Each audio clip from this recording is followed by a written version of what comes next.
Temo, con Temo, con Temo, me voy con Temo, con Temo, con Temo, con Temo, me voy con Temo. Me voy con Temo, mi hermano, porque sabe administrar. Me voy con Temo, mi hermano, porque sabe administrar. El hombre en economía, nadie lo puede igualar. El hombre en economía, nadie lo puede igualar. Con Temo, con Temo, con Temo, me voy con Temo, con Temo, con Temo. Todavía en sus asientos se pueden poner sobre sus pies y vamos a encomendar esta actividad al Creador, porque Él es el merecedor de toda la gloria y toda la honra. Padre, te alabamos, te ensalzamos. Dios mío, en estos momentos te presentamos este evento, este desayuno, este compartir al lado de nuestro ministro Temístocle Montaz. Dios mío, te pedimos sabiduría para continuar dándote toda la gloria, toda la honra y todo el poder a ti. Te pedimos que tú puedas iluminar el camino, el pensamiento, la trayectoria y el porvenir del ministro, esperando que los hombres y mujeres que tú has determinado que le acompañemos, sigamos teniendo ese brazo fuerte y esa fortaleza espiritual para continuar hasta el puerto seguro. Gracias porque tú nos tienes en un sitial especial, pero sabemos que la gloria postrera será mayor que la primera, porque grande y largo camino le resta a este hombre y a los que los acompañamos.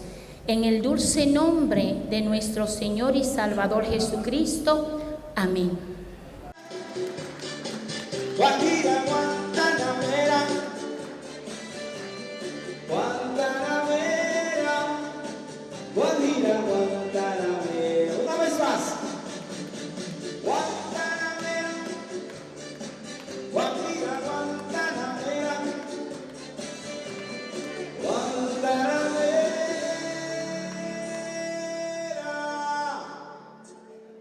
Guajira, Guantanamera.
Rompe en pedazos un cristal que mis venas desangrar, con sofierro y hacía, por la mano de una mujer, dado todo cuanto fui, lo más hermoso de mi vida. Mas ese tiempo que perdí de sentirme alguna vez, cuando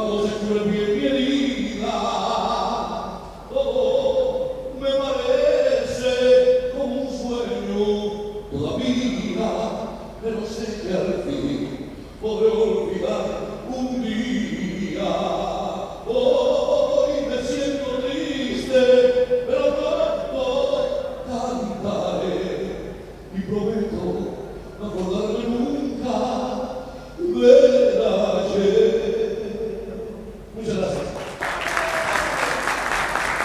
Temo ha sido una persona que ha trabajado siempre en el partido, como nosotros todos nos conocemos. El primer presidente, Leonel Fernández, el número 1, Danilo Medina el 2, Temo el 3. El símbolo sería así: Leonel, Danilo y Temo. Ese es el símbolo ahora. Le toca a Temo. A la persona preparada ya para ser presidente de la República, con un historial militante del Partido de la Liberación Dominicana, fundador del partido junto al profesor Juan Bosch, caminó el país por las 4 esquinas formando este partido. Hoy se desempeña como ministro de Planificación, Economía y Desarrollo. Estamos aquí en el Hotel Dominican Fiesta en este desayuno. Gracias a todos ustedes que hicieron posible esta hermosa actividad. Recibamos de pie con un fuerte aplauso al próximo presidente de la República, Juan Temístocle Montaz.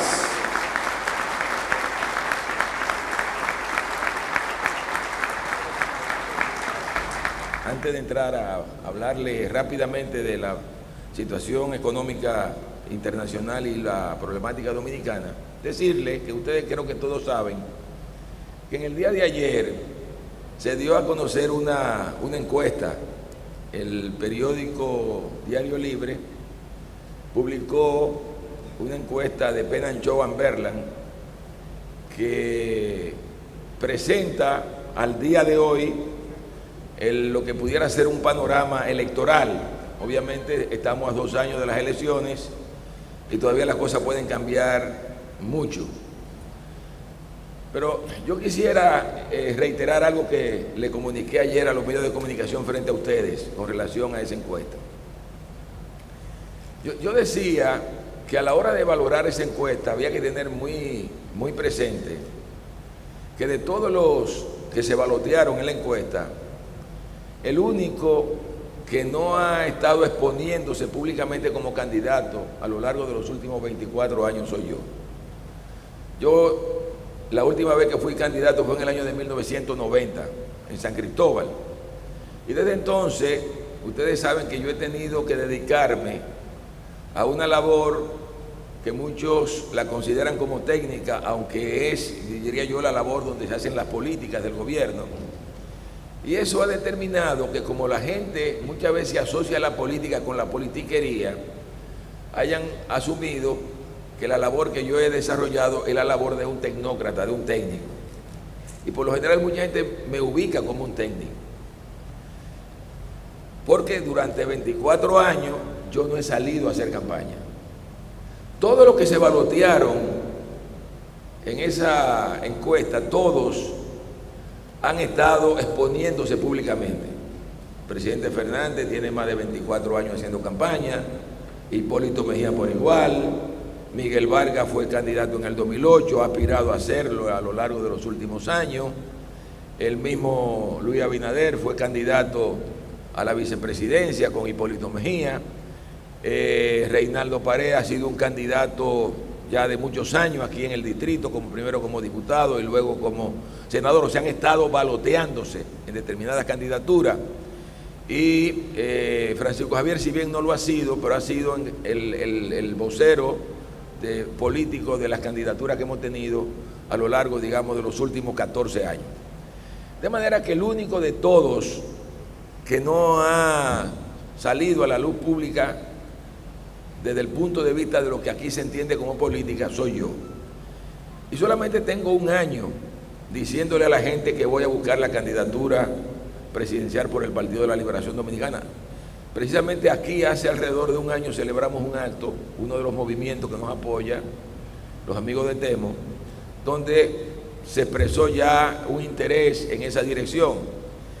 Y lo que yo quiero llamar la atención de ustedes es que con apenas 1 año baloteándome y tratando de mostrar que no se trata de un técnico, sino también de un político que ha ejercido la política durante años y años, fundador del Partido de la Liberación Dominicana en el año 1973, miembro de su comité político durante ya prácticamente 24 años.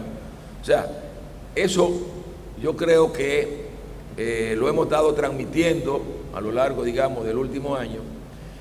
Y entonces, una de las cosas que hay que ver es que en esa encuesta ya aparecemos por encima de Miguel Vargas. O sea, si la competencia fuera con Miguel Vargas, yo estaría por encima de Miguel Vargas.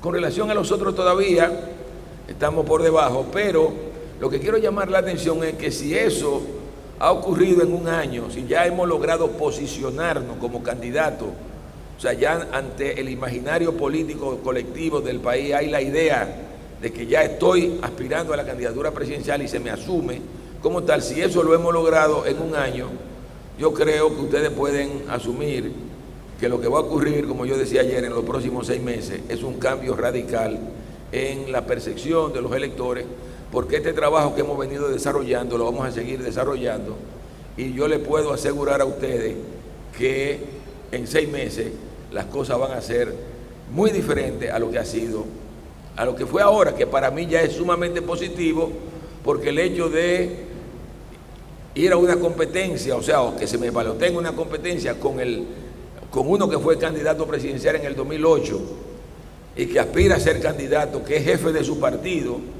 y a ese le ganamos, pues yo creo que es una muy buena señal de que lo que hemos recorrido hasta ahora va en la dirección correcta. Quería transmitirles a ustedes.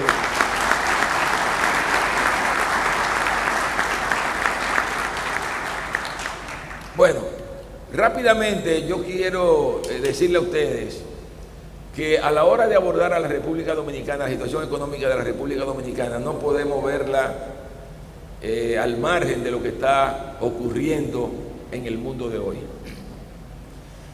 Yo creo que lo primero que hay que tener claro es que desde el punto de vista económico, el mundo de hoy se ha venido moviendo de manera acelerada hacia el continente asiático. Yo diría que el grueso de la actividad económica hoy se concentra en Asia, y muy concretamente por China y la India. O sea, China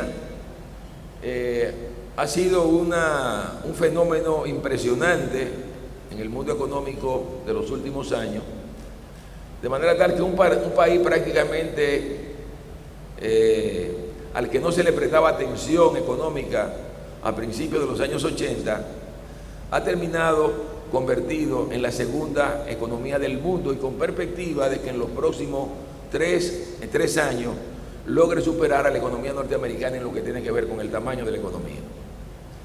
Ya China está muy cerca de los Estados Unidos cuando la producción de los países se mide en paridad de poder de compra. Estados Unidos el año pasado tenía una producción equivalente a 16 trillones de dólares. China ya era 13 trillones de dólares. Pero obviamente, como Estados Unidos crece a una tasa muy baja, está creciendo al 2% y por lo general no pasa del 3%, China lo hace unos años lo hacía entre el 9 y el 10%, ahora lo está haciendo por encima del 7%. O sea, China está creciendo casi al doble o al triple de los Estados Unidos. Eso significa que esos 13 trillones de China posiblemente en los próximos 3 años van a superar los 16 trillones que hoy tiene Estados Unidos y que lo convierte en la primera economía del mundo. Yo creo que esto es un elemento geopolítico trascendental, el hecho de que China desplace a los Estados Unidos como la principal economía del mundo. El otro elemento que yo creo que es bueno que ustedes tengan presente es que también a lo largo de los últimos años se ha venido operando un cambio en la importancia de las regiones a nivel del mundo. Y me refiero fundamentalmente a cómo se catalogan los países a nivel internacional. Cuando uno observa lo que eran los países desarrollados, los países avanzados, en el año 2000, uno observa que los países avanzados concentraban el 62.9% de la producción mundial. Los llamados países emergentes apenas concentraban el 37% de la economía mundial. Oigan para que ustedes vean cómo esto ha cambiado. En el año 2000, los países avanzados, ahí vean Estados Unidos, vean Alemania, vean Inglaterra, vean Francia, vean Italia, vean Japón, concentraban el 62.9% de la producción del mundo. Y los países emergentes solo concentraban el 37%. Eso ha cambiado. Ya el año pasado, los países avanzados solo concentraban el 49.5% de la producción mundial y los países emergentes concentraban el 50.5% de la producción mundial. O sea, hay un cambio. Ahora, ¿dónde se da el cambio? Y aquí vuelvo a insistir mucho para que entendamos lo que está ocurriendo en Asia.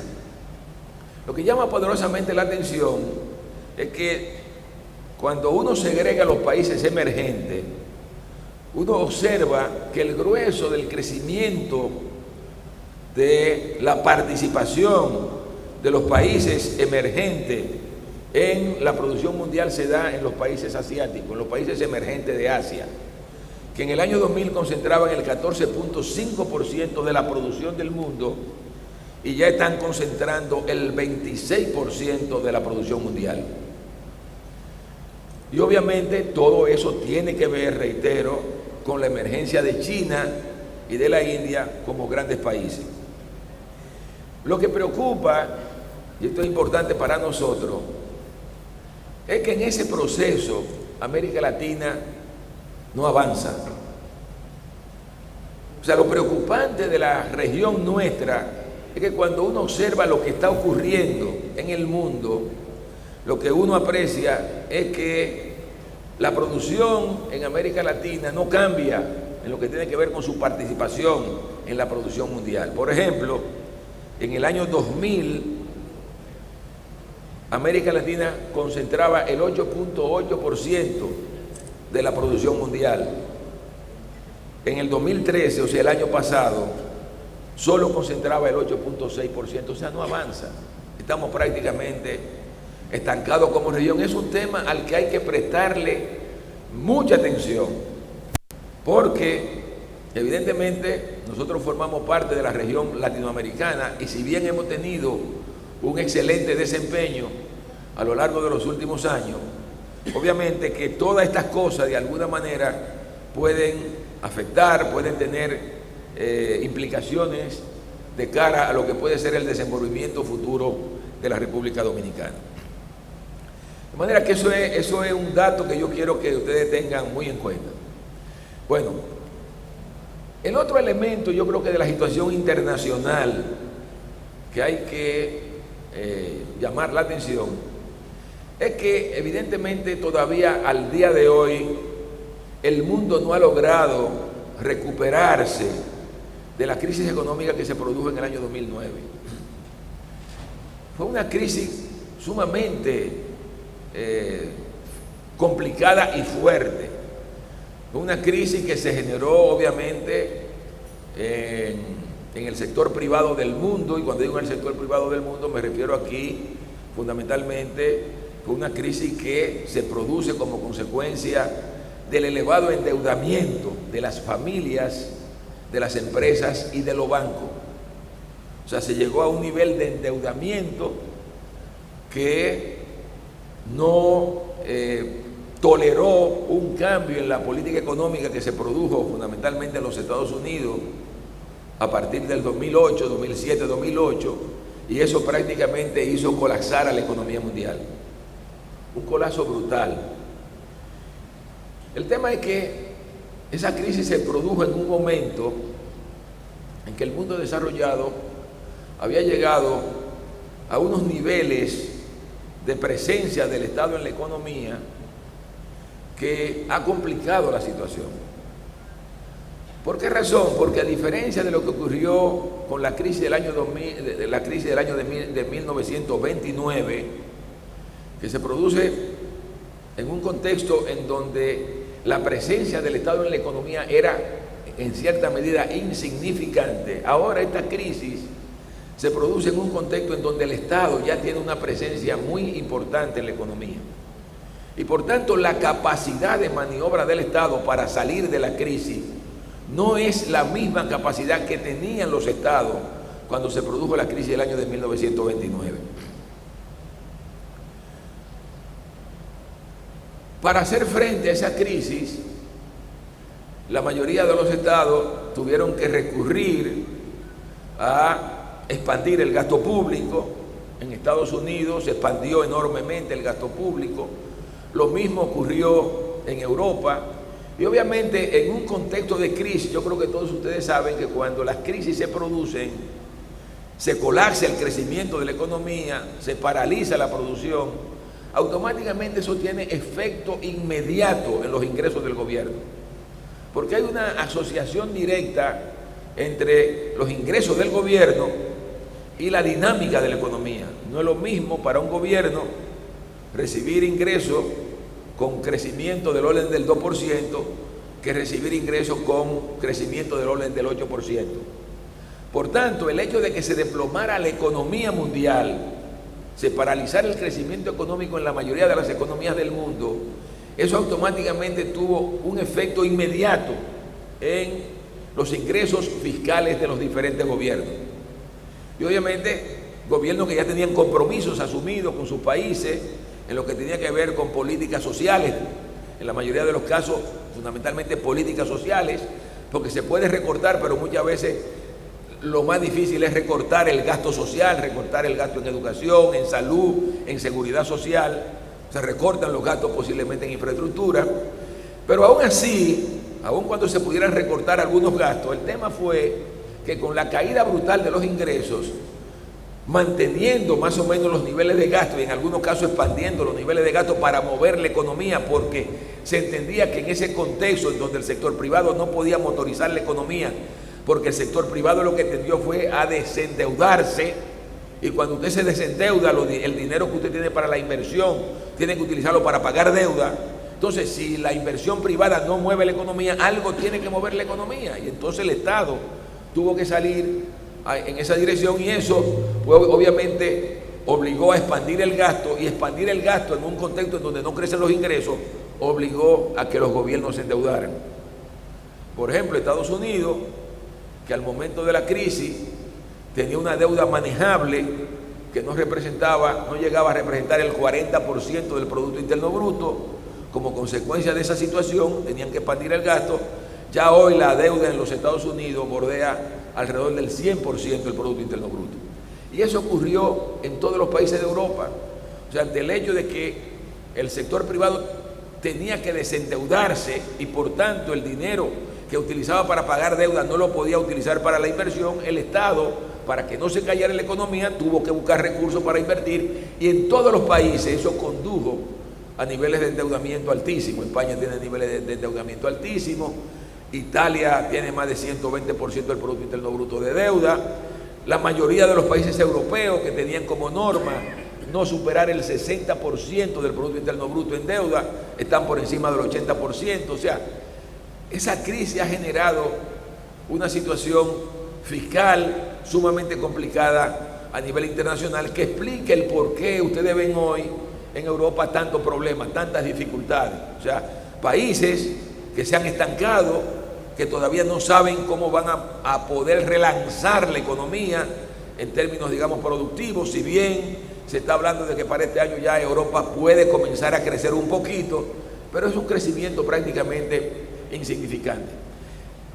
De manera que cuando vemos esto y además lo visualizamos en función de que también estamos frente a un cambio posiblemente de modelo de crecimiento en China. China durante muchos años potenció su crecimiento sobre la base de promover la inversión. O sea, China tenía unos niveles de inversión impresionantes. Para que ustedes tengan una idea, nosotros Los niveles de inversión nuestros son alrededor del 18% del Producto Interno Bruto. En China están invirtiendo por encima del 43% del Producto Interno Bruto todos los años. Pero obviamente China se ha visto en la obligación de tener que plantearse cambiar el modelo a los fines de que ya no sea solo la inversión la que mueva la economía, sino también el consumo. Y si va a promover el consumo, obviamente tienen que producirse cambios en la economía. Y eso es lo que está implicando que en los últimos tiempos en China se haya producido un cierto enfriamiento de la economía. Cuando digo un cierto enfriamiento, con relación a nosotros no sería enfriamiento. China estuvo creciendo cerca del 10% en términos promedio anual durante años y ahora está creciendo más o menos 7,5, 7,6, que es una caída importante para China. Entonces, el mundo, como ustedes pueden observar, se está moviendo en la dirección de menor crecimiento. Inclusive lo que se está proyectando para la región de América Latina de cara a los próximos años también es un enfriamiento más lento, con las implicaciones que eso tiene, obviamente, para los gobiernos en términos de generación de empleo, en términos de generación de ingresos. De manera que esos son elementos esenciales que yo creo que hay que tomar muy en cuenta en este marco de la situación internacional. El otro elemento que yo quiero comentarle a ustedes, para no entenderme demasiado, es algo que para mí es muy importante que lo entendamos nosotros, porque es un elemento esencial del debate económico hoy a nivel internacional. Es el tema del incremento de la desigualdad social en los países. Posiblemente alguno de ustedes habrá oído que en estos días se ha puesto muy de moda un impresionante libro que escribió un economista francés que se llama El Capital en el siglo XXI. Y ese libro lo que trata es demostrar cómo a lo largo de los últimos años se ha venido incrementando la desigualdad social en prácticamente casi todos los países desarrollados. Y eso que ustedes ven ahí, ese gráfico que ustedes ven ahí, que lo hice precisamente para mostrárselo a ustedes, lo que muestra es lo que ha ocurrido en los Estados Unidos con la desigualdad social desde el año de 1913 hasta el año 2012. Si ustedes observan ahí, se van a dar cuenta que la crisis económica del año de 1929 vino precedida de un incremento enorme de la desigualdad social en los Estados Unidos. La evidencia es que para el año de 1928 en los Estados Unidos, el 1% más rico de la economía norteamericana, el 1% más rico de ese país, los que están en el tope, los que están arriba, el 1% más rico, recibía cerca del 20% de todo lo que se producía en los Estados Unidos. El 1% recibía el 20% de todo lo que se producía en ese país. Inclusive se dice que una de las razones de esa crisis fue esa situación, el hecho de que los ingresos se habían polarizado demasiado en un segmento muy reducido de la población. Y estoy tomando ahí el 1%, si tomo el 10%, ustedes van a ver que ese 20% muy bien pudiera haberse transformado en alrededor de un 60%. Cuando se produce la crisis económica de 1929, el Estado tenía capacidad para reaccionar. En Estados Unidos se comenzaron a poner en marcha políticas sociales que contribuyeron a reducir la desigualdad en ese país. Muchos de ustedes, por ejemplo, sabrán que eso que ustedes han oído mencionar como el Social Security de los Estados Unidos se generó como consecuencia de esa crisis. Fue una de las reformas que puso en marcha Franklin Delano Roosevelt para hacer frente a esa situación. O sea, una serie de reformas importantes que se adoptaron a los fines de atenuar la desigualdad social surgen a partir de esa época. Pero muy importante también el tema de que había que controlar las actividades del sector financiero. Hasta ese momento el sector financiero operaba libremente porque esas eran las ideas que predominaban en el mundo antes de la crisis de 1929, que había que dejar a los mercados actuar libremente, que el gobierno no debía meterse con el sector financiero. Y evidentemente que se evidenció que el hecho de dejar eso al libre albedrío de los operadores de los mercados también había contribuido, había sido un factor determinante de la crisis. Y a partir de entonces, cuando comienzan a aparecer leyes orientadas a establecer normativa para las operaciones del sistema financiero de los Estados Unidos. Obviamente no se trató solo de eso, no se trató solo de normas para controlar las actividades del sector financiero, no se trató solo de políticas orientadas a mejorar las condiciones de vida de la población. Ustedes saben que también vino de por medio la Segunda Guerra Mundial. La Segunda Guerra Mundial también va a ser un factor que va a contribuir a atenuar esas desigualdades que ustedes ven que cae. Fíjense cómo eso cae de manera drástica. Y es lo que la gente se pregunta, bueno, pero ¿cómo fue que se logró eso? En el fondo está el hecho de que la Segunda Guerra Mundial mezcló a todo el mundo. En la Segunda Guerra Mundial peleaban los negros junto con los blancos, peleaban los pobres junto con los ricos. Eso generó mucha solidaridad, pero por encima de todo, en los países capitalistas del mundo, la idea que predomina inmediatamente ya en la fase final de la Segunda Guerra Mundial era que había que contener el comunismo. Había que contener el comunismo. Y para contener el comunismo había que hacer reformas. Había que tratar de garantizar que la gente viviera bien para que la gente no saliera a protestar y viniera el comunismo. Y por esa razón entonces todas esas reformas que se pusieron en marcha en los Estados Unidos y en Europa, entonces contribuyeron a disminuir drásticamente la desigualdad social en los Estados Unidos. Y eso ustedes observan cómo para los años 50, entre los años 50 y en los años 70, ese 1% que había logrado concentrar alrededor del 20% de la totalidad de la producción norteamericana, ese 1% pasó solo a concentrar alrededor de un 8%. Eso fue el producto de cambio, de reforma. Pero le reitero, por encima de todo, el miedo al comunismo, el temor al comunismo. Había que garantizarle a la gente una vida decente, había que promover, y de ahí surgió la idea de que había que tratar de convertir a todo el mundo en clase media, para que la gente tuviera una casa decente, tuviera un carro, tuviera una vivienda digna, etc. Ahora, observen ustedes que ese proceso va a comenzar a cambiar a partir de finales de los años 70.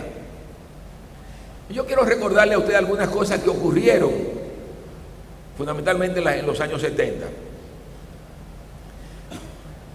Como producto de la guerra y a los fines de evitar conflictos, en el año de 1900, posterior al año de 1945, los grandes países se reunieron en Bretton Woods y acordaron la formación del Fondo Monetario Internacional, acordaron la fundación del Banco Mundial, pero la idea que predominó ahí para evitar guerras y para evitar conflictos era primero que había que controlar los flujos de capitales, que no se podía permitir que los capitales se movieran por el mundo libremente, porque se entendía que el movimiento de los flujos de capitales por el mundo libremente era un factor que había contribuido a incrementar las desigualdades sociales. Y por esa razón, que a veces las cosas se olvidan, en el fondo, en esa época se estableció, y era una de las tareas fundamentales del Fondo Monetario Internacional hasta mediados de los años 70, que las monedas tenían que tener tasa de cambio fija.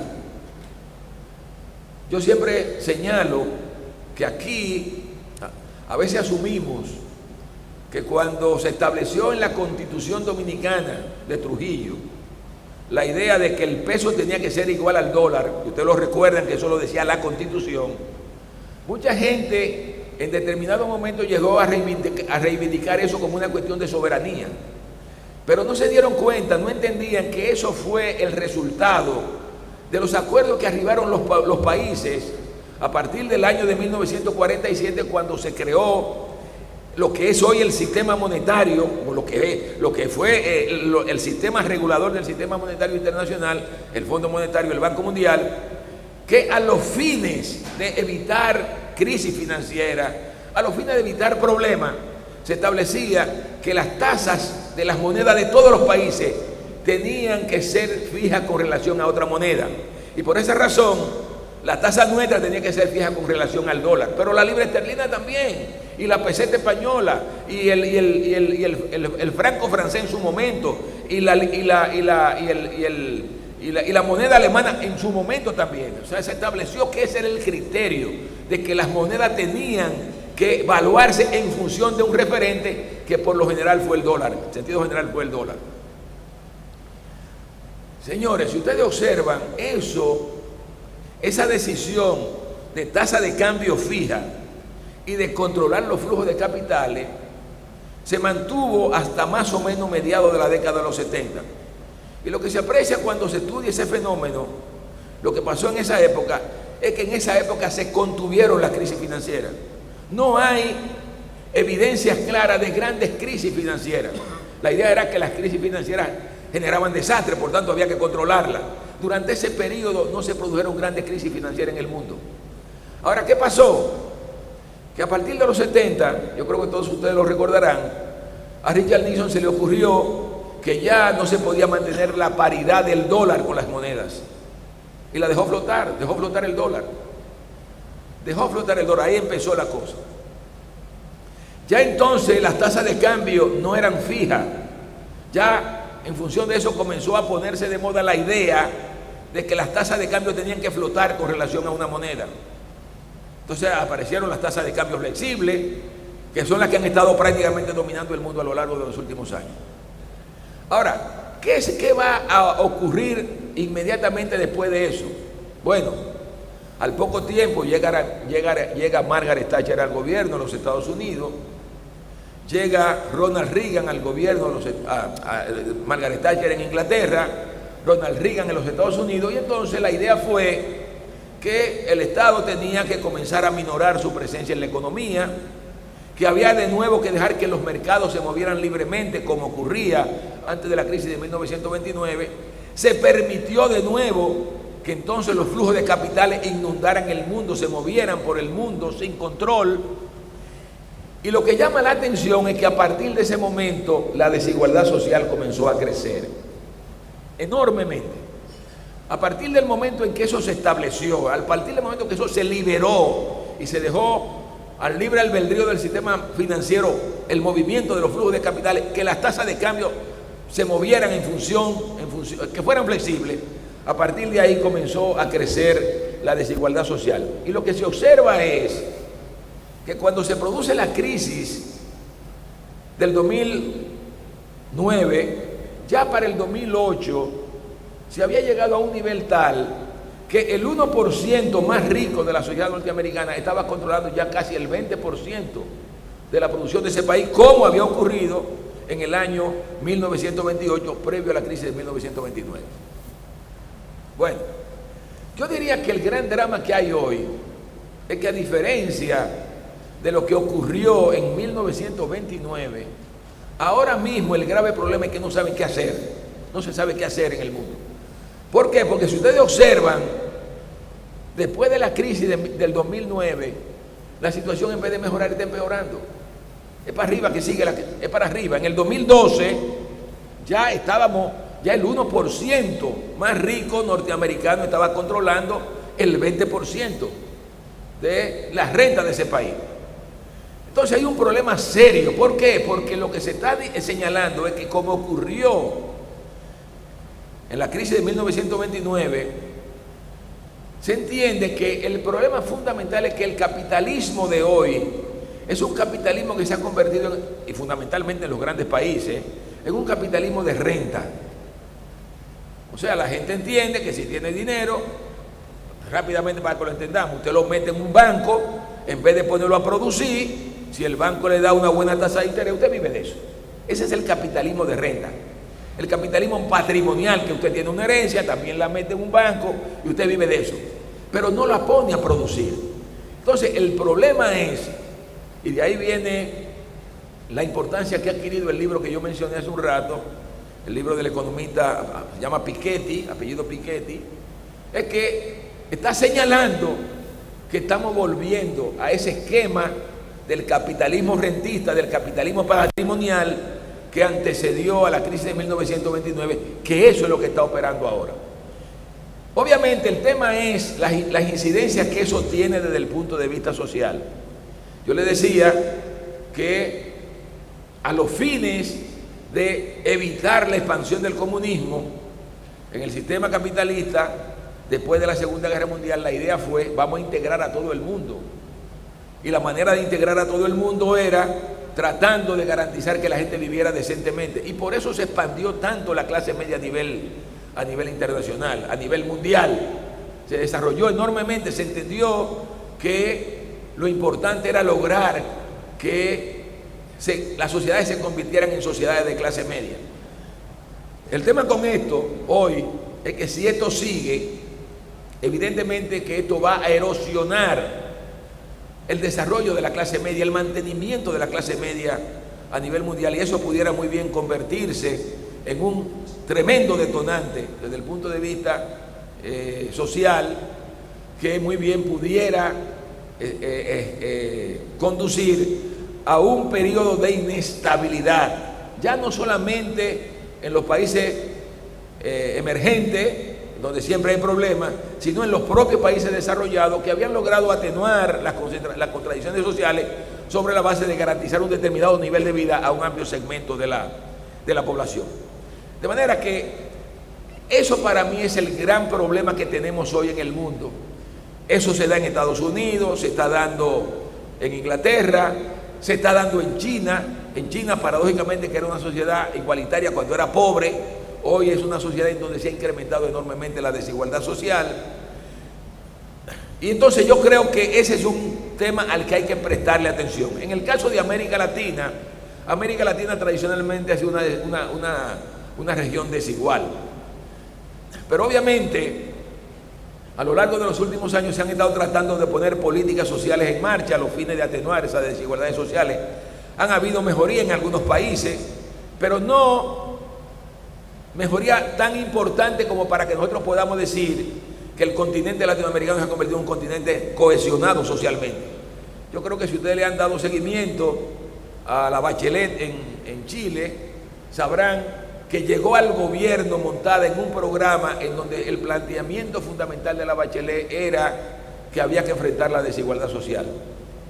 Porque Chile, que es el país, digamos, mejor posicionado de América Latina en todos los sentidos, ha logrado reducir enormemente la pobreza, no lo ha logrado en la desigualdad. Chile es un país inclusive más desigual que la República Dominicana, con todo y que es más rico que República Dominicana, y está posicionado de manera competitiva mejor que República Dominicana. Chile es un país más desigual que la República Dominicana. Por tanto, el gran esfuerzo que habrá que hacer en América Latina en los próximos años es cómo es que vamos a lograr reducir desigualdad social en este contexto de incertidumbre que se está dando hoy en el mundo. O sea, cómo es que vamos a lograr, en un contexto en donde todo apunta a que nuestras economías no van a poder seguir creciendo como han crecido en el pasado, inclusive se habla de atenuación del crecimiento económico, cómo es que vamos a lograr hacer de nuestros países sociedades más cohesionadas socialmente. Entonces yo frente a esto, lo único que les puedo decir así rápidamente a ustedes: hay grandes desafíos. En el caso de la República Dominicana, evidentemente que nuestra aspiración es a que podamos crecer rápido. Obviamente, para crecer rápido, la República Dominicana ya ha llegado a un punto en donde está obligada a poner en marcha grandes reformas de todo tipo. Yo creo que la primera gran reforma que hay que poner en marcha, y yo creo que ya vamos avanzando en esa dirección, es la reforma educativa. O sea, nosotros obviamente, si no logramos cambiar nuestro sistema educativo, si no logramos desarrollar nuestros recursos humanos, no vamos a poder abordar la transformación de este país desde el punto de vista productivo. No vamos a poder lograr dar un salto al desarrollo en la República Dominicana en los próximos años. De manera que el hecho de haber arribado a un acuerdo por la educación, yo creo que apunta en una buena dirección. El hecho de que ya nos hemos puesto de acuerdo en qué es lo que tenemos que hacer con la educación. Si no lo logramos, si no logramos transformar nuestro sistema educativo, no vamos a ser competitivos, no vamos a poder ser competitivos. Y el mundo de hoy es un mundo competitivo, es un mundo que se mueve sobre la base de la competencia. Yo siempre llamo la atención de que el mundo no se ha movido hacia Asia por qué que Asia sea bonito. No, es porque Asia es la región más competitiva del mundo. Y la evidencia la pueden ustedes ver. Yo siempre pongo el ejemplo de que cuando se hacen las pruebas internacionales, que periódicamente se hacen, de exámenes de matemática, de lenguaje y de ciencia, son los estudiantes asiáticos los que aparecen mejor posicionados. O sea, en la última prueba internacional que se hizo, los estudiantes de Shanghái fueron los mejores en todo, pero después sigue Corea, después sigue Japón. Entonces, el hecho de que en esa región se concentre la industria de alta tecnología tiene que ver con eso. De manera que si nosotros queremos transformar nuestro país para que no simplemente dependa de servicios, para que no dependa de industrias, digamos, que lo que producen son tecnologías ligeras, tiene que ser sobre la base de entender que hay que propiciar una gran transformación del sistema educativo en la República Dominicana. Yo diría que un segundo elemento es el desarrollo de la infraestructura. Este país tiene que desarrollar su infraestructura. Nosotros muchas veces no nos damos cuenta que una de las diferencias esenciales de los países desarrollados con los países en vías de desarrollo o con los países emergentes es que esos países tienen infraestructura de calidad, infraestructura de primer orden. Ahora, para lograr infraestructura de primer orden hay que invertir, tanto el sector privado como el sector público. Y yo siempre señalo que Corea se transformó en lo que es hoy una gran potencia industrial, un país prácticamente desarrollado, entre otras cosas porque invirtió durante años y años en su infraestructura por encima del 6% del Producto Interno Bruto. Nosotros aquí no llegamos ni siquiera al 4%. De manera que eso da la tónica de los grandes desafíos que tenemos por delante en el tema de la infraestructura. Para no cansarlo más, quiero reiterar otro elemento. Yo creo que como los problemas nuestros, y les reitero, de América Latina en sentido general, ya no son coyunturales, ya no son casuales, son problemas fundamentalmente coyunturales, o sea, problemas de fondo. No se trata meramente de problemas de coyuntura, son problemas de fondo. Yo insisto que un problema medular que hay que afrontar aquí como en cualquier país de América Latina es el tema de las instituciones, el tema institucional. El problema es que muchas veces no nos damos cuenta, y yo lo he estado reiterando, que los países desarrollados son desarrollados no solo porque son más productivos que nosotros, no solo porque sus poblaciones en términos per cápita reciben más ingresos que los nuestros, son desarrollados porque tienen mejores instituciones que las nuestras. Las instituciones de los países desarrollados son verdaderas instituciones, o sea, son estados de derecho, son estados que funcionan sobre la base del respeto a las leyes y por tanto generan credibilidad. Son países que generan credibilidad porque son países que se sustentan en instituciones, no en personas. Y por esa razón, yo insisto que en la República Dominicana una de las principales reformas que tenemos que acometer es la reforma de nuestras instituciones. Y una de esas reformas que tendrá que venir en el futuro es la de establecer, crear, yo diría que establecer de manera muy clara una restricción a nivel de la Constitución y a nivel de las leyes para que nadie crea que puede estar aspirando a ser presidente de la República cada vez que le dé la gana. Eso no puede ser, porque al final de cuentas lo que estamos es alimentando el continuismo. El continuismo se ha evidenciado dañino para el desarrollo institucional de los países, porque el que llega al gobierno y quiere seguir de manera indefinida en el gobierno, sea de manera continua o de manera discontinua, hace lo que sea con tal de seguir en el gobierno. Y cuando se hace lo que sea con tal de seguir en el gobierno, se violenta todo y adiós instituciones. En Estados Unidos a nadie se le va a ocurrir que Obama vaya a un tercer periodo, a nadie se le va a ocurrir. ¿Por qué? Porque el Estado de Derecho norteamericano está sustentado en la idea de que ningún presidente puede durar más de 2 periodos de ejercicio. No importa que cuando salga sea un muchachito, No importa que diga que es un científico de la política, tiene que irse para su casa y dejar que venga otro. ¿Por qué? Porque si se le permite a esa persona, va a terminar creyéndose que es el único que puede gobernar Estados Unidos. Yo he puesto de ejemplo siempre a George Washington, lo he dicho y quiero decírselo a ustedes para terminar con esto. George Washington fue el primer presidente de los Estados Unidos.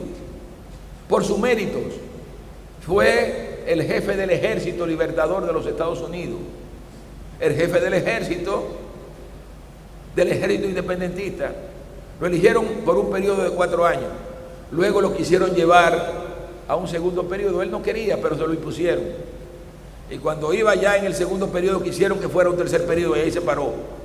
¿Y cuál fue el argumento? Yo digo que este argumento de Washington es lo que establece la diferencia de la dictadura, de la democracia con la monarquía o con la dictadura. El argumento de Washington, que pudo muy bien haber seguido, tenía el ejército, había sido jefe del ejército, dijo, hey, hasta aquí llegué. Y le dijo a los norteamericanos, nosotros hicimos la revolución de independencia en este país porque no queríamos un rey. En Inglaterra había una monarquía, había un rey. Hicimos esta revolución de independencia porque no queríamos un rey. No hagan un rey ustedes aquí en Estados Unidos. Porque entendía que si iba a un tercer periodo, luego iban a querer que fuera un cuarto, y al final de cuentas él iba a terminar convertido en un monarca. No, esa elección de Washington sirvió de base para que en Estados Unidos nadie se le ocurriera gobernar más de 2 periodos. Solo Franklin Delano Roosevelt. Y he dicho que lo hizo por una situación muy especial, la crisis económica del 30 y la Segunda Guerra Mundial. Pero desaparecido Roosevelt, en Estados Unidos, para que no se olvidara la elección de Washington, se votó una moción, una enmienda a la Constitución donde se establece que ningún presidente puede durar más de 2 periodos en ejercicio. Clinton se fue muchachito, Bush se fue joven, este se va a ir joven, y la gente lo va a recordar. Y eso, ¿qué es lo que permite? Que nadie recurra al populismo, que nadie convierta el Estado en un instrumento clientelar, porque al final de cuentas eso es lo que hace, eso es lo que destruye las instituciones. Y por esa razón, aquí tenemos que poner en marcha una cruzada contra eso, contra el continuismo en el ejercicio del poder. Yo diría que si queremos generar credibilidad, si queremos sentar la base para que este sea un verdadero Estado de Derecho en la República Dominicana, una de las reformas fundamentales que hay que acometer en el futuro es el no permitir que nadie crea que puede estar aspirando de manera indefinida a ser presidente de la República. Muchas gracias. Bien, señoras y señores, preparado para gobernar el país, Juan Temístocles Montaz.